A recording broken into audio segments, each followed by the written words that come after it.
Welcome back. You're watching NewsX. My name is Vineet. Amidst the tensions between Israel and Hezbollah, South Korean President Yoon Suk Yeol has ordered military aircrafts to be deployed to evacuate its citizens from Israel and Lebanon.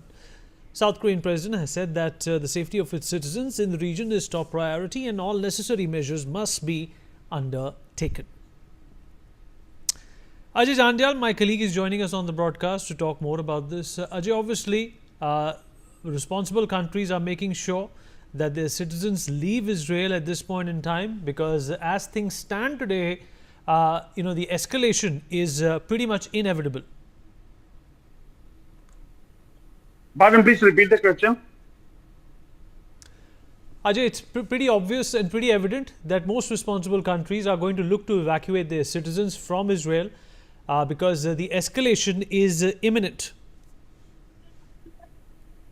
Yes, Uday, you rightly said that because of the way this escalation is taking place, it is expected that it could create trouble for the civilians of the different countries, those who reside over there, and definitely that is the reason that what our sources are saying that countries, those who basically live there and they are worried about their nationalists and they are.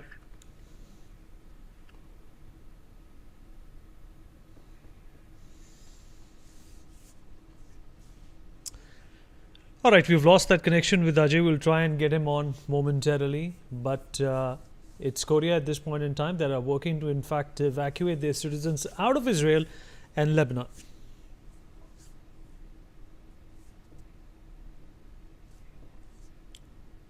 All right, Mrs. Amira Abbas, scholar at the Al Mustafa University in Qom, Iran, is joining us as well. Mr. Abbas, thank you for joining me. I hope you can hear me, sir. Yes, thank you very much. Well, sir, first up, the big question here is that you have attacked Israel. Israel terms it as a terrorist attack, and they have pledged to attack you back. What can you say about the situation as it stands today? Okay, first of all, it's a very offensive question that you have attacked. First of all, I'm an Indian citizen who studies in Iran and stays in Iran. Secondly, a country which is not a country. I'm sorry, sir, I was not given that introduction about you. I apologize for that. What I'm saying is a country which is a colony, which is an occupier, which has killed more than 10,000 children in the last 1 year and has killed more than 50,000 people. Out of them, most of them are women and children, has destroyed 70% of the population living in Gaza.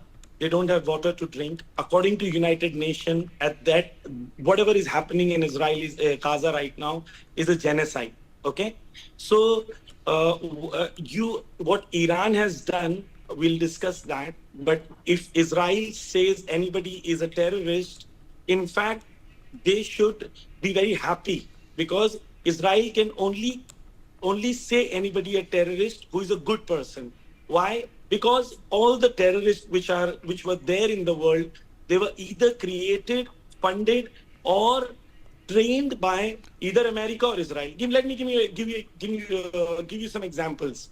Taliban was a terrorist organization. It was created and funded by America. ISIS was an organization there are clear links of ISIS with America and Israel.